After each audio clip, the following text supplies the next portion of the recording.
friends. I am wondering if today you thought about next year. I mean, if yesterday you thought about next year. I'm wondering if you thought about next year at all today, or if you thought about it one time, or two times, maybe three times, or four times you thought about next year. Because if you didn't think about next year, then you potentially could be making one of the biggest mistakes in your life. Because next year is lining up to be just extraordinary. And we've heard all of the major data points before here. The World War III starts in the first quarter of next year. And it begins the unraveling of the whole the United States of America, which is comes to a head in 2025. The personal implications of this, and I think that this is really important, which is why I keep coming back to it, obviously, is that the magnitude and significance of what seems increasingly to be coming this way is really great. And it's hard for me to believe that anybody that is viewing this and watching this would not be concerned about their family not having food in the coming years, of their grandchildren not being able to have food, of their automobile not running because there aren't enough parts and things, of fuel becoming so expensive that they can't afford to go to work. Seems to be headed toward $10 a gallon. In general, it's already, the average in the country is over $5 a gallon. There are people now who are, if you want to go buy a new car, you pay the full price for the car, and they give you the car, but it doesn't run, and it's short of significant number of microchips. And they say you have to pay for the whole car now, and at some time in the future, we will be able to provide the microchips to make the car run. But in the meantime, you need to pay us for the car, even though it doesn't run. And we can't tell you exactly when we'll have the microchips that'll allow it to run.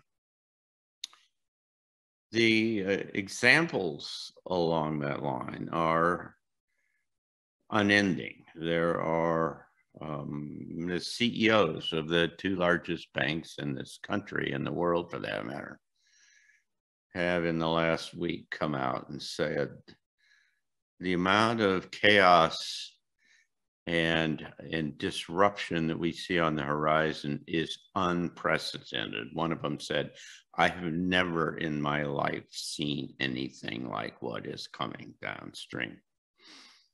And it exists across the whole, I mean, there was an article yesterday that I saw where the headline was that the major electrical power association is predicting rolling blackouts throughout the United States this summer. for any of a number of reasons. But when you add all of those things together, you come up with a truly unique situation from the point of view of the experience of all of our lives, at least, in terms of unpredictability and uncertainty and the clear requirement for a level of independence and security, kind of writ large. I'm hearing more and more about people who are not paying their taxes anymore. This is the early signs. I've told you about this, is that when anybody gets a whiff that the government isn't working, then they don't contribute to it because they know that it's going to take enough time. There's enough inefficiency in the government that by the time they get around to coming after you, they're dead, and they don't have the ability to do so. And so it's kind of like betting on the come, I guess. But if you haven't been thinking about some of this stuff, if it hasn't generated a change in your life, if you're not doing things differently than you've done all in the past, then there's a real issue. There's a real interesting kind of problem. There's a psychologist over in Belgium. His name is Matthias Desmet, D-E-S-M-E-T. And he's written a new book. And the new book is called The Psychology of Totalitarianism. Now, this is an amazing kind of big picture idea of what's happening here.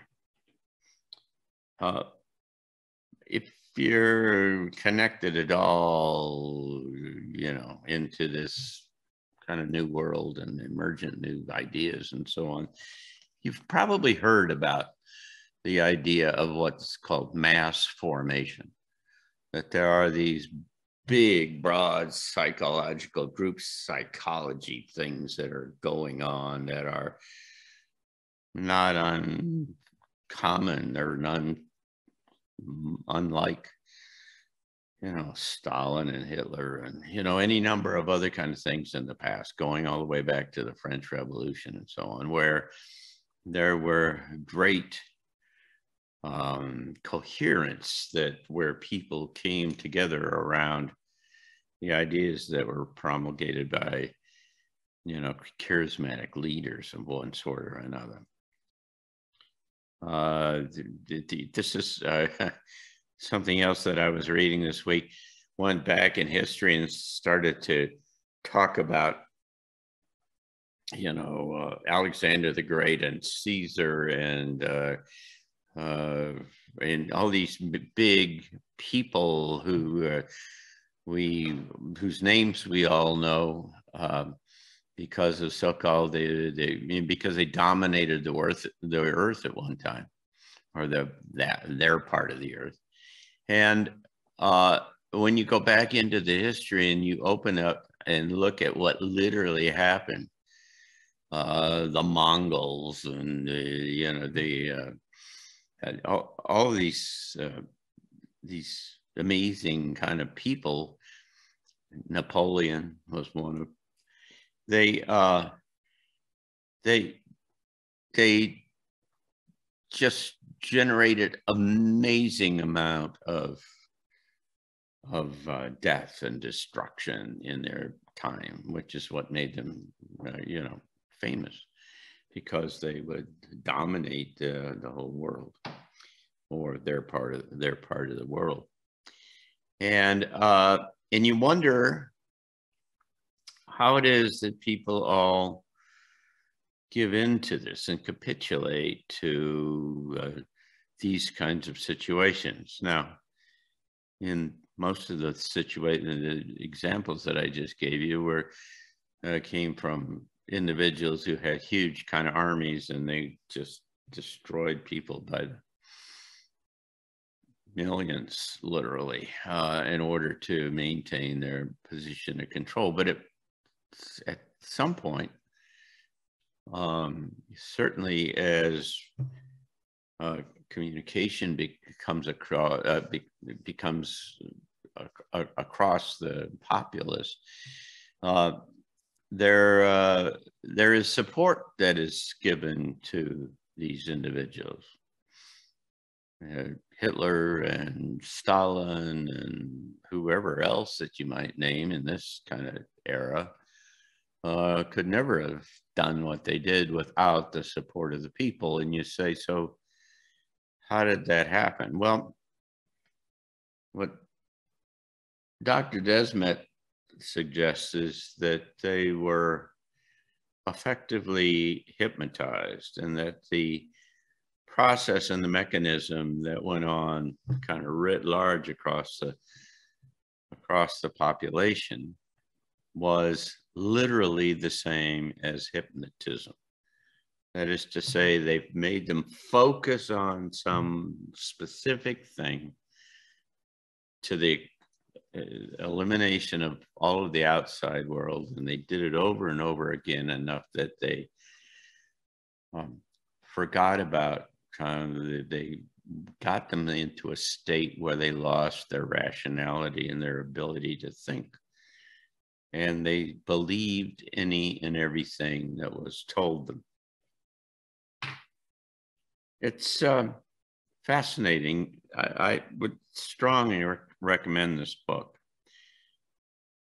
It's about mass formation, and what he says is that dictatorships are based upon a primitive psychological mechanism, namely on the creation of a climate of fear amongst the population, based on the brutal potential of the dictatorial regime, right? So they generate fear based upon what you think they're going to do to you. That's a dictatorship. Totalitarianism, on the other hand, has its roots in the insidious psychological process of mass formation. We don't have anybody running around like Hitler or Stalin or something right now that are, they certainly are doing China perhaps, but they, you know, in a sense, but it's not the same. There is acquiescence. There is mass formation here, that people have come together around a set of ideas in a rather unthinking way. Mass formation is, in essence, a kind of group hypnosis that destroys individuals' ethical self-awareness and robs them of their ability to think critically. Now, this is really quite fascinating, because what he says and how he describes this is really quite interesting. Because he says that as you go back and study these different events in history, what you find out is that the people within the society that are most susceptible to this mass psychological formation are the more educated ones, the more intelligent ones. And that they lose their ability in the process of this whole thing, is that they lose their ability to think critically, and they lose their sense of self, and they give it up to the larger group, because the group is going in a certain way, and the whole process has been reinforced so much that they, for a variety of reasons, which he talks about, they feel a desperate need to be a part of that group.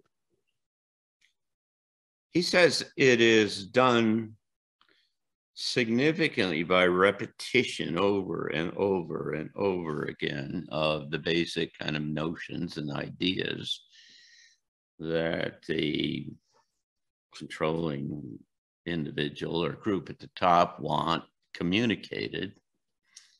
And particularly, it is kind of embellished and supported by statistics and things like graphs and stuff.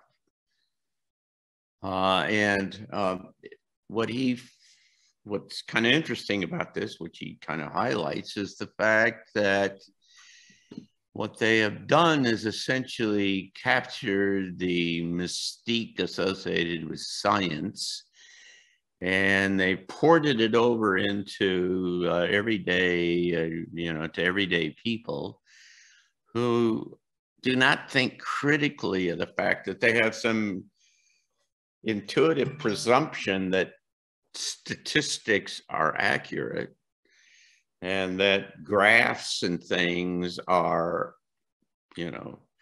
supportable and honest and so on. And they never question kind of the relativeness of even the best of what statistics are.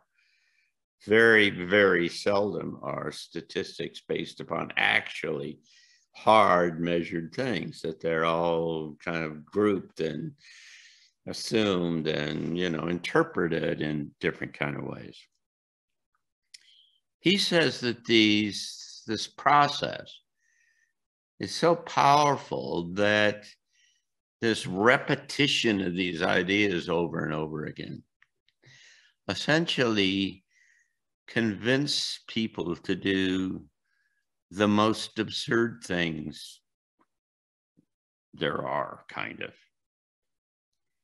He gives some examples of this, and these are intelligent folks.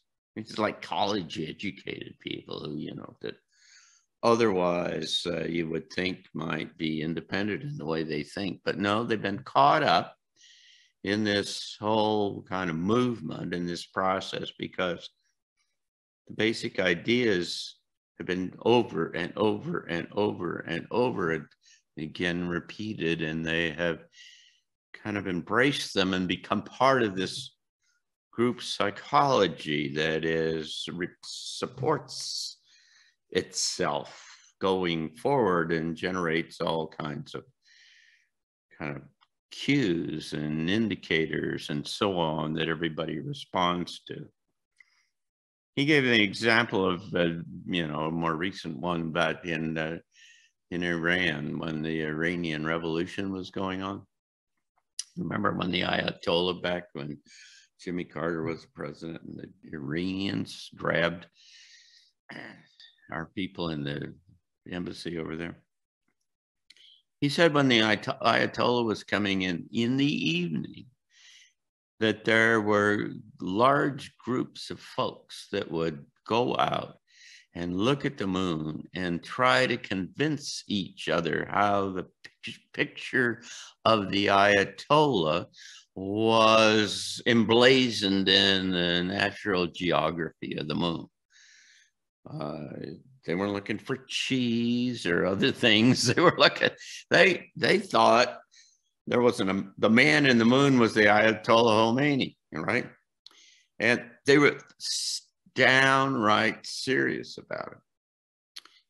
And what otherwise would be absurd to most of us have been so internalized in all these folks that they saw the outpicturing of their ideas in all kinds of places that made no sense at all.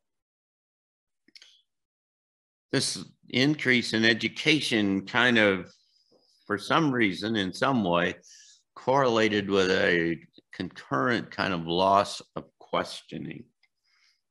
That they could be really smart in lots of other kinds of ways, but in this space, they didn't question. They had been co-opted, essentially, intellectually co-opted. He's also said what one of the major characteristics of this group, people, once they get and they embrace and become a part of this kind of thing, is there's an intolerance of others who think differently. And you could go back and multiple times in history and show you where these otherwise intelligent people became, because of this movement and this hypnotic kind of transcendent kind of process, suddenly decided that everybody that didn't think like they did was not only wrong, but didn't deserve to be heard. And that it was a common, predictable kind of element, aspect of these kinds of movements. More than that, which was really kind of ominous, is what they do is they try to destroy the people who don't believe like they do. All of us have heard stories of people who have been yelled at or threatened or hit or some other kind of things because they didn't wear a mask, because the other people were wearing a mask and thought that you were an extraordinary threat to them because you didn't wear a mask, or you were out walking around when you weren't supposed to, and so on. The big hooker in all of this, from this Dr. Desmet's point of view, was that they thought it was their ethical duty to destroy the other people who didn't think like they did.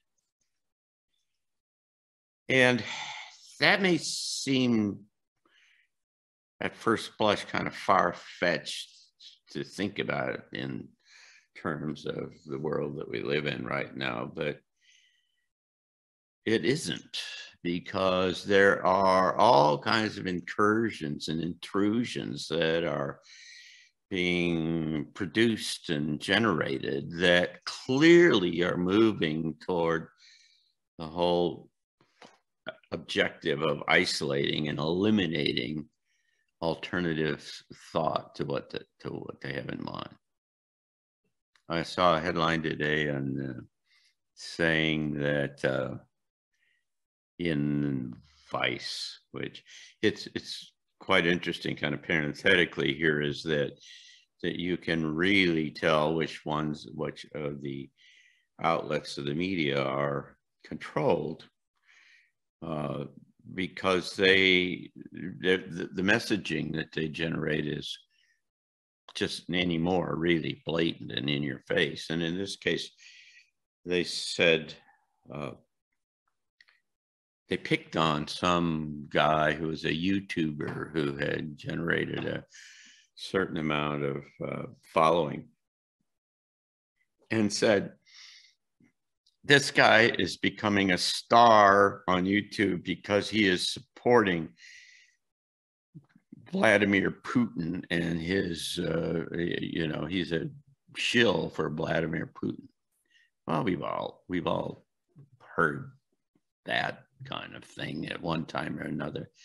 But what they were trying to do is kill him economically and otherwise, and destroy his reputation, just because he was trying to be truthful, literally, about what was going on over in Ukraine. And there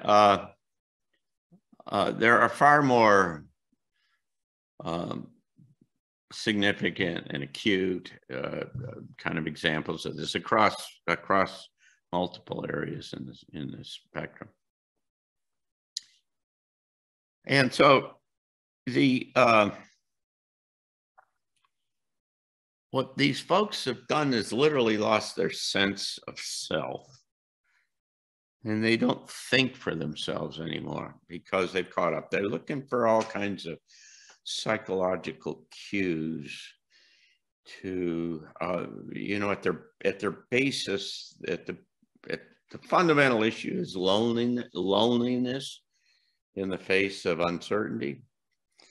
And so they're looking for cues and and ways in which they can be part of, or, you know, offset or salve that loneliness. And so things like masks and other kind of things are actively used by those who understand these techniques to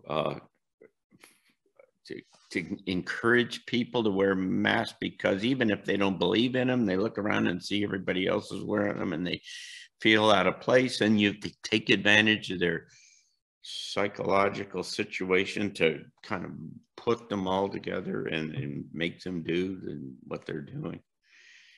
That gives people a sense of connectivity and kind of small sense of self-worth, because you're doing the same thing that other people are doing. In the end, what he said, and again, I would strongly recommend this book to you. Let me show it to you one more time. In the end, what he said was that he said the solution to this is not to debate or argue with these folks, because they literally, their brain is wired in a different way. It is, they have been so under the control of this mass kind of formation that it's impossible for them to think otherwise. The alternative ideas do not connect. I mean, there's all kinds of times you've certainly heard with people come to questioning how in the world did all these people support Hitler and what he was doing. I had a college professor friend years ago who was down at the University of Kansas, who was a kid in Germany when Hitler was around and had come over to the US. And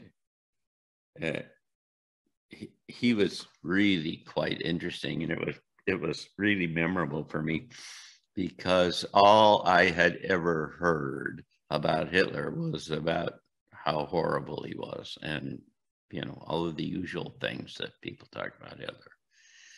And he said to me, John, the man was magnetic. You could sit, and when you sat and listened to him talk, it just captured you. He was amazing in terms of his ability. And all of that kind of translates into this mass formation kind of thing. And so to the extent that you try to argue with or debate somebody that's in that space on the other side, right? One would presume here on the other side, they don't get it. And they don't get it because they're stupid. They don't get it because they're brainwashed, essentially. They're hypnotized. They're in a different kind of space. And it left to its own kind of direction, its own ends, what this becomes is impacted, and whoever is at the top of this thing, you know, gathers this up. It's technology is a significant kind of component part of this whole business, because it allows people to control people, and people become dependent on the technology. I mean, like, you know, the phone in front of your face and so on. And once you've got them like that, then you've got them. But he said, you can't argue with them. The only thing that works is that you stand up and tell your truth.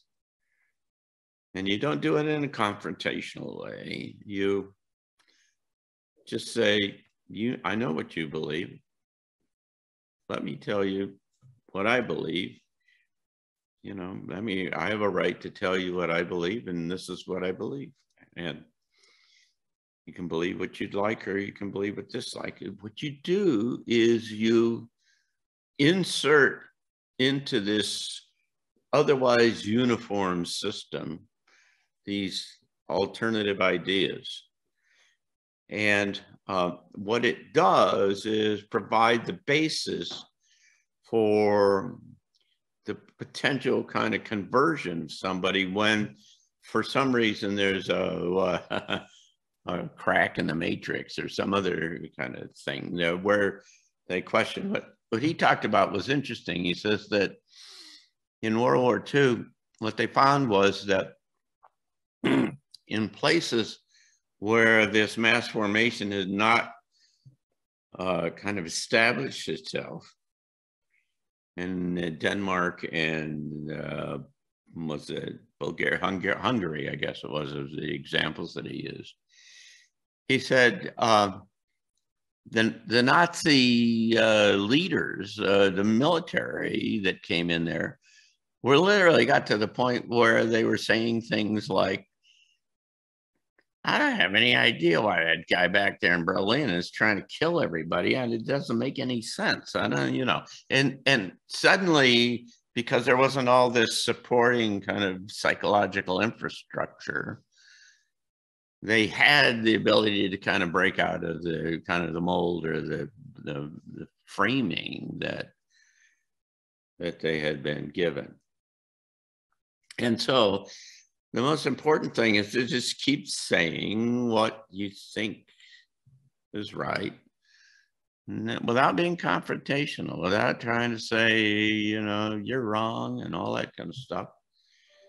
And to be able to provide these alternatives that can sprout and, you know, grow over time, and offer an alternative to the other side when, like I say, there become cracks in the system and the light kind of starts to show through.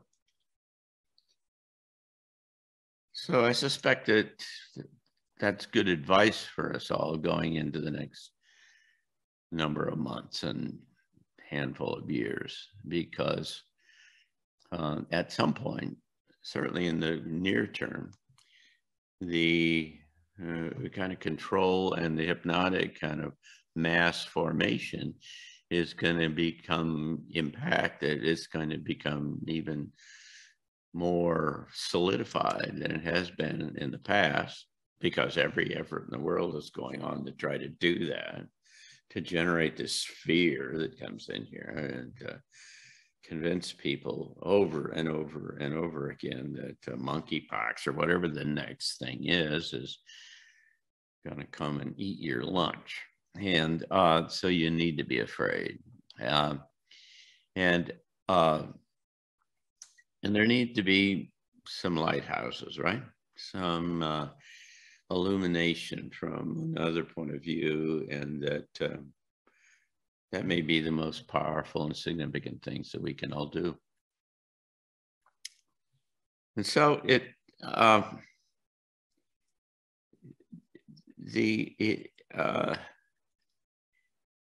I'm continually kind of intrigued with the question about how you deal with this environment when it starts to break up and it starts to lose its coherence. Because there is a place, remember the sequence is that World War III starts next spring, first quarter. And then that's 2023. Within 2 years, 24, 25, you have a global civil war.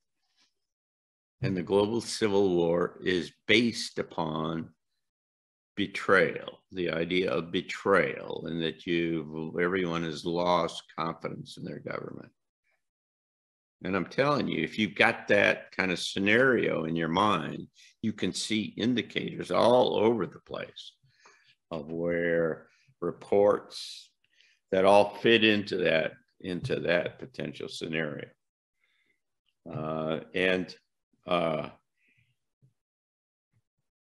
the distance between now and broad-based betrayal is a long way and not long. It's a short distance and a long way from here, you know?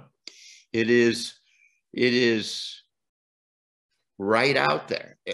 You know, you can almost touch it and you say, what has to happen between now and then to cause that hole to let the air out of this whole kind of balloon? It supports this whole system that we're in. And how in the world do you maintain your sense of direction and, you know, perspective and confidence, and how you do not give in to fear? Well, we've been talking about this for weeks. You know, one thing you got to do is deal with the underlying subsistence. You got to have a way to get food. If you're not thinking about alternative ways to get food, you know, I told you last week that Mandy has a friend who travels all over the world and is a war correspondent, and who has read over 30 books on famines or pandemics, and says that every time in history that there's a pandemic, it's followed by a war and then by a famine. And that this famine is going to be biblical in terms of its magnitude. I've never heard, everybody else that's talking about this is saying it's really going to be big and it's all kind of thing. But, you know, that's a very interesting kind of characterization of this, that it's going to be so great that it'll be, you know, kind of biblical in terms of that. That's not like anything any of us have ever dealt with before. And if they're going to be rolling blackouts, and it's going to get cold, and, you know, all of these kind of things, it's just really going to be wild and crazy. And so we all need to be out in front of this. I mean, and if you don't want to think about this, or you think this is too acute or not who you want to be or some other kind of thing, then you have the very real possibility of having the surprises of your life and finding yourself in extremis. And all I'd say to that is, you were warned. I've had this for years, always had this notion about how the universe works, and that the universe does like this and says, here, you know, try this one. What do you want to do with that? And they give you a situation. And the question is, do you rise to it, and do you figure it out, and do you, because if you do, then they go, oh, here's a bigger one at a higher level, right? And then you got to rise and try to do that one. And then they do another one, and they keep you moving that way. And if you don't, then they keep giving you the same thing from a different point of view, kind of over and over again, till you kind of get the deal, right? And so it's kind of like you've been told and you've been shown and you've been, and the question is, do you buy it? Have you thought about this today? How many times today have you thought about next year? And what are you going to do in terms of your family, in terms of your substance and sustenance and such? And so it's really an amazing opportunity to, you know, kind of make ourselves new, different than we had before, to make ourselves into something bigger, seeing the world, seeing ourselves in a different kind of way.